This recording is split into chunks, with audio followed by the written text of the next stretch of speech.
Hey there guys, it's Kage DQT coming at you, and today I'm going to be doing a definitive guide on all of the future Spotlight units that we're going to be getting. So, we're just going to be going over Spotlight units. They're going to be just the S ranks. I'm not going to be going over the A ranks. I'm also not going to be touching on any updated blossoms that are coming. We might do that in a separate video.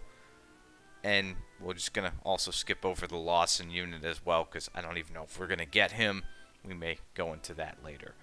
But we're going to do this chronologically for once. I know it's interesting that I say that. So we're just going to start off here with Maya. Translations, that's, it is what it is. But as you can see here, this unit originally released in JP back on 12/26. We're about 90 days out from JP, so this will be the next logical one that we'll get. They could change the order around a little bit. It has happened once or twice before, but I don't expect that to happen at all. So for these breakdowns here, we're going to be looking at some of these units. Are they going to be worth spending on?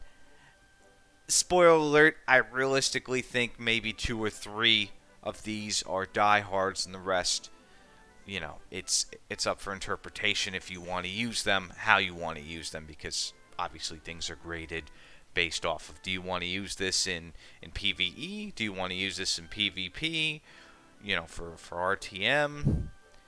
Or is this simply going to be something for the upcoming Mega Boss battle, because we will be getting the Mega Boss battle. So, I mean, she's got some interesting abilities here.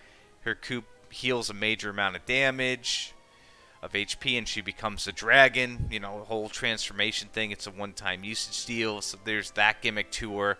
It needs 2 turns to start, so on turn 2 she could transform. That's a scary proposition, especially in some of these RTM situations where you could literally lose a unit turn 1. So for that regard, I wouldn't see her as being big on PvP for RTM. It does depend on the map, though. So, I mean, she's got some interesting abilities here. Trample deals major typeless martial damage on all enemies in range of 3. That's not bad. Flames of Passion deals massive frizz type damage. But that's only in her dragon form. So I mean that I could see her being very useful for the Mega Boss battle in this regard. It's going to be coming up soon. She'll be out before it hits. That'll do a lot of damage. It's an interesting ability. She's also got raises the agility of all allies within range of 3. That's not bad. So it's a Jamir's like ability. She's got some spell damage too. Overall, I think maybe one copy, maybe Awakening 1 wouldn't be bad, because she gets some extra move if she gets to 1 Awakening on the copy. I don't see her as being, I don't know. I just she's got some nice stuff here. She's got additional perks, but the transformation's cool. I could see that being interesting to play. I just don't know, because I mean, even here, looking at her what's it called, her additional abilities for perk ups. I mean, on 3 she gets to reduce damage 50% for once per battle. Multi hit, that'll take that away pretty quickly. So I don't know, not really seeing anything here. I mean, her base agility was like 3 something, 325 with no awakenings, so she's not going to get super fast. It'd be a very niche unit. So I'm not really a big fan of her. Well, let's move over to the next one on the list. This one's a little bit more interesting, but I feel like I would throw Mina into a similar category as Maya. I mean, she's got some interesting effects here in terms of, she's got what's called Wheel of Fortune for her coup. It's heals major amount of HP to self, negates any damage once for 99 turns. It reveals the true power of strength, the Fool, and the Devil cards for 3 turns. It needs 2 turns to be used for these cards. So now for the cards, the Strength card gives extra heals HP, occasionally raises attack, defense, wisdom, and agility for 3 turns. So that's interesting for a buffer. I mean, that could change things around. The Fool card deals major typeless martial damage to an enemy and occasionally lowers those same stats. So I mean, you've got somebody who can buff up a team. I could see her being really good in Blossom Doors, other PvE content. She could help out there.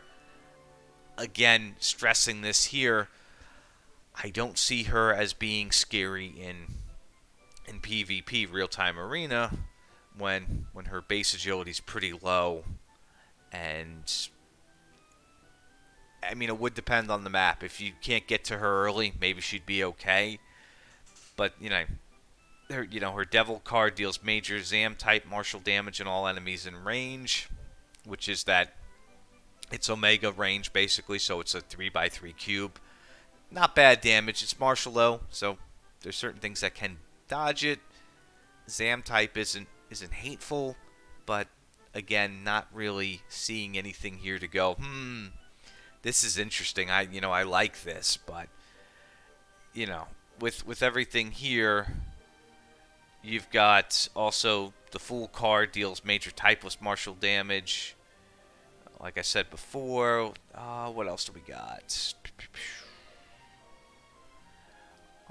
So on the base perks, the Tower card, when an ally other than yourself attacks, if the enemy attacked is within, let's see, 2 to 3, 2 to 4 range, 50% chance to attack with the Tower card, deals major typeless martial damage on one enemy, rarely lowers physical spell, martial, and breath resistance for 3 turns. So that's on the base. That's not bad. But I don't know. Let's see here. For one awaken, what do you get for that? When using a martial ability, rarely perform it twice in succession. Lowers damage recovery of second martial ability by 50%. So you can hit twice. And then on 3 awaken, inspiration activation chance is 20%. Huh. So I guess technically, if you get her to 1 and she hits twice, or she has the ability to use a martial ability a second time with 50% less, but that has an ability to proc stats or debuffs, that could be interesting. I kind of like that. I'm kind of on board with that. I don't know though. It's just very, very hard to say if that's going to be worthwhile. I mean, if you get her for free on tickets and you want to shard her, even then it's like, well, because, she came out like a week and a half after her sister did, and I don't know. Not really seeing the allure there. I mean, I do like that double ability chance, but I don't know. Not really seeing anything here to go, that's interesting. Alright, so let's move on to the next one. Now, this here is one of the bigger ones. This is one of the ones where if you have gems saved, you're going to want to get a copy of Solo. He is comparable to Erdrick overall. I mean, his big attack there inflicts 400% damage. That is his coup, 400% frizz type physical damage on all enemies in purple area, which I don't know if it shows it here. I think that's just the main spot in the middle. And then deals 220% potency for physical damage on all enemies in orange area. Needs 3 turns, has 2 uses. So if the main epicenter spot looks like that would be the 400%. Everything else would get hit a lot less, but I mean, that's a huge area. That is by far the biggest ranged attack in the game. That's crazy. That's like you took Zenlon's attack and you added, 3 more squares to it just to hit extra. That's that is brutal. Now he's also got Snub, which grants spell nullification barrier to an ally for 2 turns. That's interesting there, and occasionally paralyzes. Oh wait, no, that's the wrong ability I'm reading. Huh. I'm mixing abilities together. I'm reading 2 screens. I apologize for that. Okay, let's move on. So Snub does not paralyze. Blazing Sword Flash, range 1 to 4. Deals 200% potency frizz type physical damage on 1 enemy and occasionally paralyzes. So that's the ability that occasionally paralyzes, which is the middle sword that they call Giga Sword here, which translation very loose. Then we have, let's see. No, it should be Fire Sword. Fire Sword, there we go. Wow, I can't read today. Alright, well, let's move on to Giga Sword. Deals 300% potency, sure hit, zap type physical damage on all enemies in range. So, there's no dodging it. Sorry, Fallen Angel Corvus. You're fucked here. You know, he's not getting out of that. Complete death to him. And then the last ability here is Zenithian Sword Strike, range 1 to 2. Deals 410% potency typeless physical damage to 1 enemy. Removes some of the enemy's stat modifiers. What does that mean exactly? I'm not sure. But that's a very interesting. I mean, does that remove, like, Erdrick's Rubus protection? What does that entail? Does it pick at random? That could be troublesome. Very, very interesting. I mean, hell, you could use that for a lot of bosses in PvE, removing their stats and just beating them up.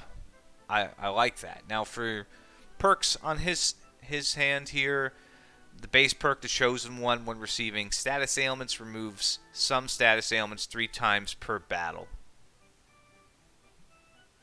Well, you're not going to be able to cheese this guy. You'd have to status ailment him 4 times. Holy fuck. Okay. And then at 1 Awakening, Crackling Power on the start of your action on odd turns until turn 10. Raises attack, defense, wisdom, and agility for 3 turns. Okay, that's not bad.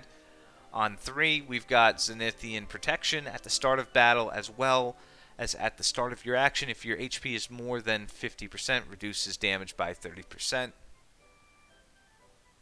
And then he also has character perks as well that you can get that they don't mention here, but thankfully because of the Reddit and for, what's his name, Monozg, which we're going to give credit to down below at the end of the video, who's been helping us out here. I've been using his material to read through this. There's other character builder perks. So you've got Zenithian Blessing. 1 attacking restores up to 10% HP and up to 4% MP. Jesus Christ. Hero of Revolution. At the start of your action, if your HP is less than 50%, raises physical potency / recovery by 30%. And also, there's 50 defense on that node. Okay, this guy could be used for anything. This is Erdrick level unit. The amount of stats, the range of the attack here, what he can do. I mean, disable, spells. 2 turns disable spells. That's crazy. Grants spell nullification barrier to an ally for 2 turns. That's crazy in itself. I mean, the ability he's got, instead of stun, he can paralyze an enemy with Erdrick's like range. He's got his own sure hit. And then that one ability to remove random stats on an enemy. Could that take off Zoma's Dark Robes? I mean, what could that do? Could that do? That's crazy. So, I'm definitely saving gems for this guy. I need at least a copy. I mean, ultimately, I feel like I'd like to get 3 Awaken, on him. And then, of course, for stats, his base agility at 130 from what they say here is 384. You stock him up with agility plus the multiplier. he can get to a decent speed pretty quickly, and he could really just mess with the enemy and change the tide of things. So, I mean, he could definitely, on turn 3, if he's still up, go first for the most part and just wreak havoc. So, yeah, this would be one of my top picks here. If you only have the chance to max awaken one or two of these units, this may be one to max awaken. This is crazy. All right, now going on, we're moving over to the next one here. So we've got our good friend Demon Ammon. He's going to be... So his scout dropped here. It says 124. Didn't really see too much on this guy overall. I didn't see too much here. Didn't hear too much noise on him. I don't know if I'd put him probably in the Mina Maya category. I mean, he's got, medium recovery of own MP, increases spell power and recovery for 1 turn by 1.5 times, deals spell damage 5 times to one enemy, rarely puts to sleep, isn't bad with a 2 to 4 range. That's okay. The stream here is interesting though. Inflicts heavy non-reflectable attribute damage, spell damage, and oh, so it does like both. So it does what? Zap and what's Doma again? Is that like crack? Zap and crack? I'm not sure. But it does multi-elemental damage. So that's interesting in itself. I mean, again, his speed is the same as Solo. Don't know, but let's look at the perks here. So you've got the start of battle, put up a barrier that reflects physical skills, and reduce damage by 20% for 3 turns. So physical attackers aren't going to be able to do much to him. 1 awakened copy recovers 50% of maximum HP when HP is 70% or less. Only twice per battle. That's still not bad at all. And then on 3 copies at the start of battle or at the start of action, when your HP is over 50%, increases damage dealt to enemies by 20%. So this guy's on the slower end of things. I mean, he is able to keep physical attack units. So, I mean, Rough can't rush him. There are certain units that can't blitz him. So that's good. I mean, spellcasters aren't inherently fast to begin with. So, I mean, you could see some use out of him. But, I mean, if you wanted this guy, he'd be 1 awakening. He'd be at least a 1 awakening unit to use him because you want that double heal there. You want that for longevity. The range of his final ability is pretty good. I mean, that's a good range attack there. It's it's a 2x5. Okay, that's not hateful. And then he's got his sleep with doing a 5 spell damage attack. Rarely puts to sleep. I don't know if it's rarely per hit or how that works. Somebody could explain that in the comments down below. But he's interesting. I'll give him that. It's a little bit more interesting than Maya and Mina. I'll give him that. But I don't know if I would be like, hey, you need to pull on this guy. But yeah. Well, all right. So let's move on to the next one on the list. Now this is the next Juliante. She came out February 1st. So we're not going to see her for a minute here.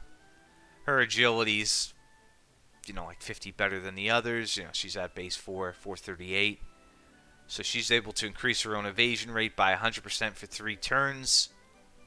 That's not bad. That's not bad at all that she can do that. I mean, there are enemies with sure hit. There is magic, so it's situational. Temptation deals heavy physical damage to all enemies within range. Occasionally charges them. That could be decent. And then the last one is steadily large, deal 110% physical damage to 1 to 3 enemies or 1 enemy 3 times. It's not, doesn't really do much. Raises, okay, start of battle raises blind rate by 100% for 3 turns. I'm guessing that's evasion rate for just a base perk. And then she's got the ability to keep that infinite. So she could get some pretty good PvE use if there's no spellcasters. So for her 1 copy, greatly increased attack power for 3 turns. For her 3 copy, when you are attacked by a physical or physical skills, increases the power and recovery of physical and physical skills effect for 3 turns. Interesting unit. Okay, I mean, heavy PvE unit. I mean, if you're going up against a full physical team that can't hit this unit in PvP, you're in trouble. So I don't know.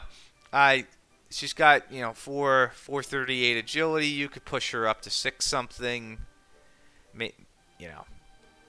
She wouldn't be a striker like her other counterpart, but okay, interesting unit. Now, moving on to the die units here. This would be another unit that I consider on the higher end, something you want to get. Now, keep in mind, things change for this event. All of these units have the capacity to get 1 copy at 9k paid gems. Now, for this banner, you've got Die, Mom, and Pop. So you would only get 1 ticket. You'd have to choose, realistically between the 3, even though we're going to go over them. Even on One Awakening, I'm just seeing great things about this unit in terms of the damage and capabilities. He's going to be dangerous when he comes out.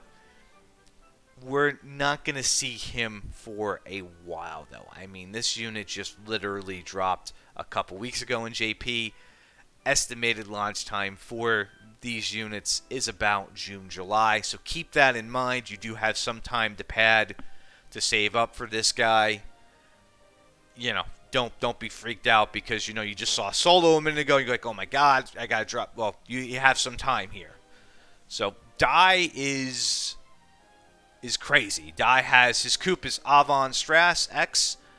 Range deals 300% physical type potency with that small range there. Zap type physical damage on all enemies in purple area. Often lowers zap resistance for 3 turns. Deals 300% physical potency damage on all enemies in orange area. So the two enemies up front, I know it's a little hard to see, they would get hit with the ladder. The one in the back would take the brunt of the force. It does need 3 turns to be used. Has 2 uses on it. So, moves. And also, let's see here. It says often lowers zap resistance for 3 turns. Deals 300% physical potency damage on all enemies in orange area. Moves up to 4 squares forward. Often lowers zap type resistance for 3 turns. So he just hits him and he just rushes forward. Then he's got Avon Strash A, range 1 to 4, deals 300% potency zap type physical damage on 1 enemy. Often lowers zap type resistance for 3 turns. Okay, I'm seeing a theme here. Avon Strash B, it's a frontal attack here. Deals 300% potency zap type damage on all, damage on 1 enemy, not all. Often lowers zap type resistance damage. Let's see here. Moves up to 4 squares as well. So these all do zap reduction. And 2 of them are just kind of propel you forward. And then you've got Consecrated Draconic Aura, reduces damage by 50%. 1 time per battle for 99 turns. Raises physical potency recovery by 1.5 times for 1 turn. So, depending on how this plays out for him, he could literally just buff himself up and then rush in next turn and cause some real chaos.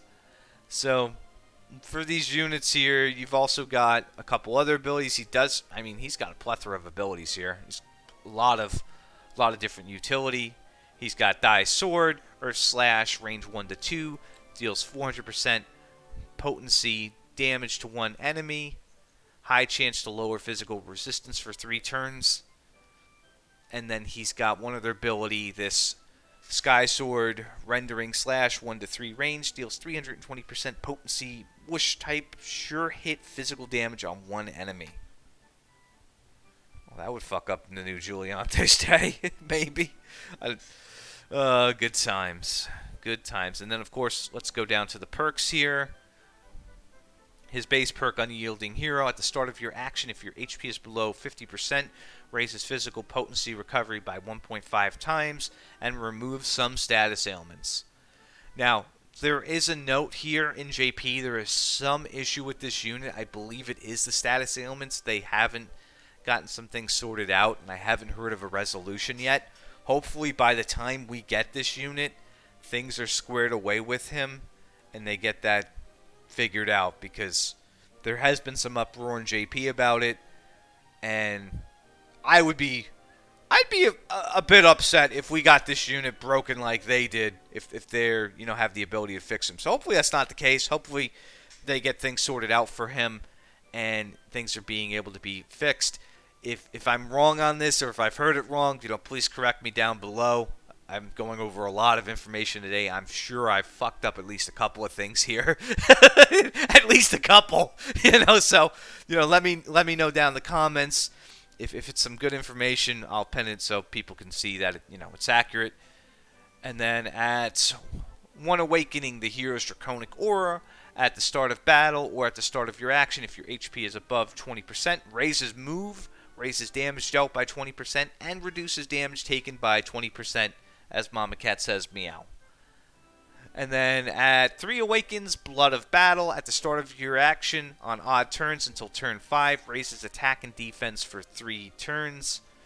And then they have for 5 awakenings here, automatic MP recovery. It says 8% of maximum MP at the start of action. Whew. Okay. And then there's one final one here that got cut off. There is... When your HP falls below 30%, restores up to 20% of your max HP 3 times per battle. This is a really good unit. This is crazy. Just looking at this kit, seeing everything he has, all the working parts, they did not skimp on die. Again, if you're free to play with how the new paid banners are going to work, you put 9K in, you get a copy of this guy. You have a copy. If you have some shards left over, you're going to want to get this guy to Awaken 1. That'd be the easiest way to do it without having to gamble, because they have changed things up with the pity for this event as well. The cards are different. The cards may work in your favor. The cards could also burn you. So just be very, very careful with this. 9K at least gets you the one guaranteed unit. Shards will get you the copy. You're done. Cool. Great. Sock some money away for that one. That would be my recommendation. Now, moving on to the next unit here, we've got Pop. Now, Pop isn't too bad either, but it sucks because both him and Mom are going to be overshadowed on this banner, because I couldn't tell you to take that ticket on the 9K paid banners and put it into Pop or put it into Mom. I couldn't tell you to do that. Dai is the superstar of this banner. It's a shame they're all tied together, but it is what it is. Now, he's still got some interesting abilities. His coup is Refractive Fist, deals 500% potency, typeless physical damage on one enemy, and prevents healing for 3 turns. Its usage is 3, and it can be used on turn 2. So for units that have a major reactive heal that can do full health, I mean, he could literally screw them over. He could screw over Ogdemir. He could screw over a lot of different units with that ability. That is awesome. That is a very awesome ability there. Oh, hold on a second. I totally was reading off of the wrong thing. I am an idiot. I was reading off of Mom's instead of Pop's. What the hell am I doing? I was reading off of the... Wait a second. Disregard that entirely. That's from Mom. Wow, I'm just tired at this point. This is the longest video I've ever done. We're at the 30-minute mark almost here. Jesus Christ. Okay, so let me go ahead here, and we'll start reading off of Pop's. Here we go. Wow. Yeah, I'm tired. I was like, wait a second. These things don't match up at all. Oh, well. Just keep going with it. I should edit this out. I'm not going to. I'm too fucking lazy.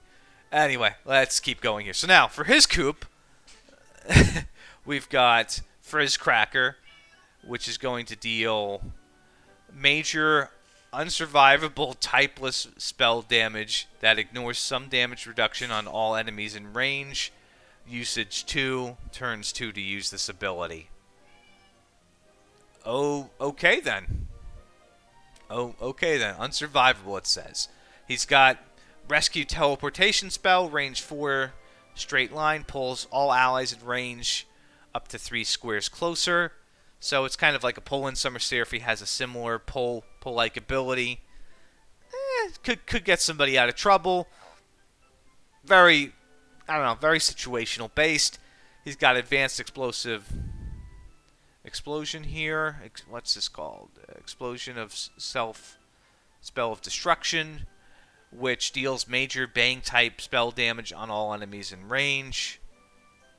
So it's got, small 2x3 area. Okay, not bad. And then he's got his own version of 5-Finger Flame. 5-Finger Frizz deals moderate Frizz type damage on one enemy 5 times. Has 2 uses attached to it.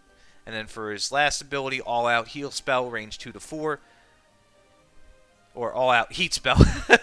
Deals major Sizz type spell damage on one enemy and occasionally stuns. So that's not bad. Now let's look at his perks. We've got Fire and Water, Counterbalance, greatly reduces resistance to Frizz and Crack, raises resistance to 2 other attributes. Huh. Interesting. Oh. So, are those predetermined? Or are they random? Huh. I could put some RNG into a fight. And then for his 10... or his one awakened copy, Disciple of the Grand Sorcerer, at the start of your action on odd turns until turn 10, raises Wisdom move and Evasion for 3 turns. So the longer he's in play, the more movement he gets. Interesting unit. So right away on turn 1, he'll have an extra move. So instead of 2 move, he'll have 3. For 3 awakened, the coolest one in the party, when ally other than yourself receives status ailments, raises spell potency recovery by 1.5 for 1 turn. And it doesn't have a range to that, so I guess it could be halfway across the map, take a status ailment, and he gets buffed. That's dangerous. That could be a problem. And then at max awaken, Robe of Pekmipka, or at the start of battle, greatly raises spell resistance for 3 turns. Okay, now moving on to Mom. Again, he's kind of overshadowed here with Dai. He's got some interesting moves, but he's overshadowed by Dai. Now, moving on to this unit here, where her ability is to, on Coop, is to disable healing that pops. So with her Refractor Fist. Interesting ability in itself, because again, you could make it to where an enemy can't heal themselves. You could put that on Summer Seraphie. You could just totally screw an enemy where they wouldn't be able to do any sort of healing. And then their second ability, Martial God Style, Piercing Hit, range 1, deals 200% potency typeless physical damage on one enemy, and then push them up to 5 squares away. Occasionally lowers move for 3 turns. Push them halfway across the map and gimp their movement potentially. I like that better than King She Slime. I like that a lot better than King She Slime, just pushing them back 2. You push them as far away as possible, and you have the chance to take their movement down. Because there's no move resist. There's no move resist in this game. There's hobble resist. Would hobble resist trigger into that? Or would that be a separate category and that's just a roll of the dice? So that's something to consider. It's very, very interesting. Okay.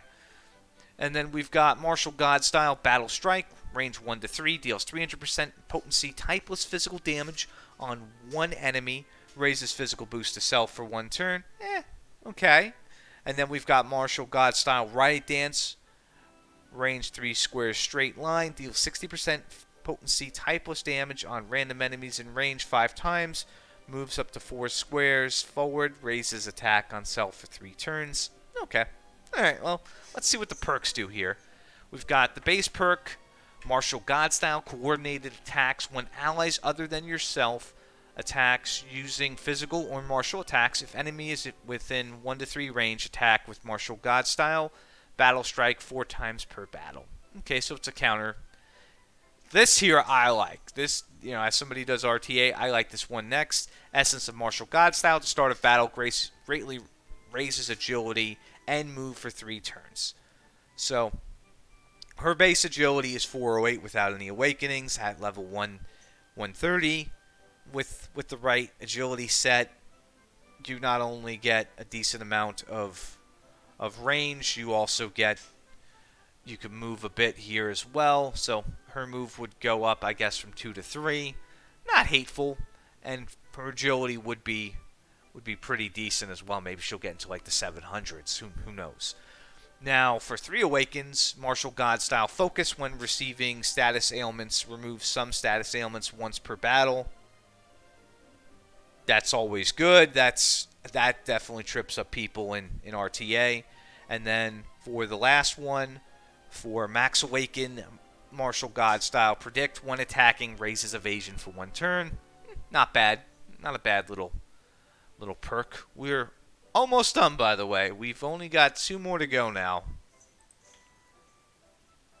So, Hadler he came out back on 3.7. So again, this is going to be another unit that we're not going to see for quite some time. This is going to be a while here. You're going to be waiting on this one. Again, we could be looking at July for this. It's not going to be here anytime soon. Now, for Hadler, his abilities, he's got Hell's Chain, range front, deals 200% potency typeless physical damage on one enemy, pulls them 3 spaces closer. Not bad. I mean, but his agility is only 380 from what I see here, so I don't know if that would do too much in terms of dealing with an enemy. Could maybe pull somebody out of a turtle situation. Well, we'll see what his other abilities do here. Now he's got Warrior's Extreme Heat Spell, range 4 squares, straight line, deals major Sizz typeless damage proportional to attack on all enemies in range. Okay, it's not bad. Hi, Mama Cat. She still wants to go out, but we're almost done, Mama Cat. We'll go out soon. Then he's got Ultra Combustion Slash, range 1 to 2, deals 200% potency Sizz type damage on one enemy in purple area, deals 200% potency damage for Bang type physical damage to all enemies in orange areas. So the middle square gets the Sizz damage, everybody else gets Bang damage. Alright, let's see what his perks do though. So his base perk, Superior Being, when attacked by an enemy, restores up to 10% HP and reduces damage by 50% once for 99 turns. Activates up to 5 times per battle. Okay. Not bad for a base ability. For 1 copy, Whole Body and Soul at the start of your action on odd turns until turn 5, raises attack, agility, and move for 3 turns. This I like because, again, if you want that pull to be useful in a lot of cases, especially in PvP, you want to go earlier in the match to pull somebody in that could cause some real chaos. You pull a unit in, you keep the other unit safe, and you just beat that unit down. That would be an interesting play. Now for 3 Awaken, Blazing Aura, when HP reaches 50% or lower, restores up to 30% HP and greatly raises damage dealt for 3 turns once per battle. So there's a lot of tankiness here. And then lastly, for Max Awaken, Superior Body, at the start of your turn until turn 5, restore up to 10% HP and raises defense for 3 turns. So very tanky unit. I just don't know on him though. He looks interesting. I like him. I like villains. I just don't. I don't know. I mean, it's an interesting unit. Could he work in some cases? Yeah. It's just hard because again you have Die and you have Solo. But well, okay. Now let's get to the final one here. Good old Dark Lord Vern. Now, this one came out literally a couple of days ago. I mean, this one was just dropped here very recently. So this is the most current unit for the S rank spotlights here, and I just very, very interesting because this guy's tool set, I might use him because I like spellcasters. So his Frizz deals minor Frizz damage type spell on one enemy, 3 range, nothing crazy. His second ability, Hyper Condensed Dark Aura, 1-4, often stuns an enemy. There's no damage associated with that, but it would be a stun. Calamity Wall inflicts major typeless sure hit martial damage on all enemies in range. Push them 2 squares away, rarely hobbles. That can be a devastating combo. Literally, not only do you have the chance to hobble them, you're also pushing them out of range too, so they could be stuck there, and then you have the ability to plan and attack, enemies accordingly. More of a PvE sense than PvP. A lot of times PvP that won't work. And then he's got Kaiser Phoenix, deals major Frizz type spell damage on all enemies in range. Now, let's get to the perks here, because this is where things get really interesting. He's got 2 base perks. God of the Underworld, at the start of your action until turn 10, greatly raises damage dealt for 3 turns. His base, that was just Frizz, raises Frizz potency by 800%. I don't know what type of numbers this guy will be doing at Max Awakening with everything here. It's going to be interesting. Going to be very interesting. Of course, he is a 2-move unit. His speed isn't that great. Makes sense. He's a spellcaster, so keep that in mind. Now, for the other perks, at 1 Awaken Phoenix Crest at the start of battle, activate Auto Revive up to 100% HP for 99 turns. So he's able to get back into the fight fully. At 3 Awaken, Dark King's Intimidate at the start of battle, at the start of your action. After revival, if your HP is more than 30%, reduces damage taken by 20%. And then at 5 Awaken, Dark King's Bounce at the start of battle, activate Spell Reflect for 2 turns. So 5 Awaken would get him Spell Reflect. Don't know how much that'll do in terms of everything. It would help somewhat. But I like this unit. I like the 800% Frizz. It's interesting. Don't know if I would recommend him overall, though. I'd have to see him in action. I have to hear more about him. Again, he is brand spanking new. So, with that being said, we are done here. We went over a lot. I covered a lot of ground here. It's probably like one of the biggest videos I've done in a while. If you guys want to see anything else, any other definitive stuff, if you didn't like things you want me to kind of improve on and fix, or if you like things, let me know. Because, I make these videos for you guys essentially, or when I'm in the mood to do it. And I felt like the community needed something here because, again, we've got a lot of new players who are coming in from other games. And hopefully this gives you guys some idea of what to go for. And, of course, as always, some things may work better for people than others. Each box is individually different. You got to keep that in mind when you're building your teams and how things work for each individual unit. I wouldn't recommend Vern to somebody who would just have him as a first spellcaster. If you're looking to create a spellcaster team, you would want to have other units in there as well to supplement that. Like Zoma as a good backup. You need some sort of cohesion, some sort of team to kind of work together, just like breath units. I wouldn't recommend just having Zenlon if you don't have other breath units. Or for Marshall, with Supreme being Hadler, he's got a Marshall ability. I wouldn't recommend him if he was your only Marshall. You want to kind of build around and have some sort of group synergy.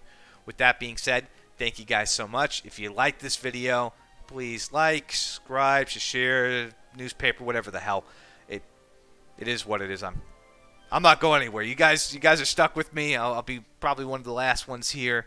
Anywho, thank you again for watching. If you made it this far in the video, God bless. Take care.